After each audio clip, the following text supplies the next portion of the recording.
Donc les amis, comment sortir de la rat race? Donc voilà, je vais vous donner maintenant des actions concrètes avec des exemples pour illustrer chaque étape. Donc la première des choses, oubliez ce que on vous a appris. Oubliez tout ce que vous avez appris concernant l'argent, concernant les finances. Il vous faut changer de mentalité. Ça, c'est indispensable. On va prendre l'exemple de Paul. Avant, Paul pensait que réussir dans la vie signifiait avoir une grosse maison et une belle voiture. Mais après avoir lu des livres comme Père riche et Père pauvre de Robert Kiyosaki, il a compris que la vraie richesse, c'est la liberté. Et oui, c'est la liberté, la vraie richesse. Il a donc revu toutes ses priorités à la baisse. C'est-à-dire, il a décidé de vivre avec moins pour épargner et investir. Donc, il a pris vraiment une résolution.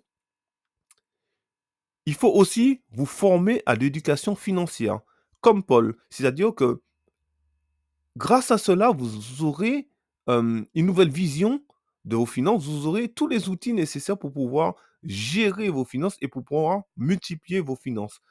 Donc on va prendre l'exemple de Camille.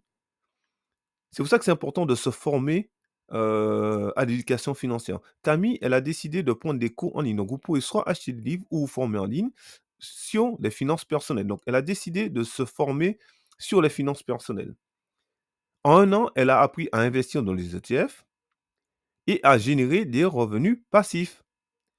Et Camille s'est pas arrêtée qu'à ça. Camille a décidé de louer une chambre de son appartement sur Airbnb pour augmenter ses revenus. Donc Camille se retrouve aujourd'hui à investir dans des ETF et à louer aussi une chambre dans son appartement sur Airbnb. Donc du coup, Camille a 2 rentrées d'argent. Elle a son salaire plus 2 rentrées d'argent et là, Camille augmente son revenu, voilà, et Camille aussi peut investir dans d'autres secteurs, soit dans l'immobilier ou encore dans les ETF. Donc vous voyez, donc les revenus passifs vont permettre à Camille de pouvoir, avoir sur du long terme une liberté financière.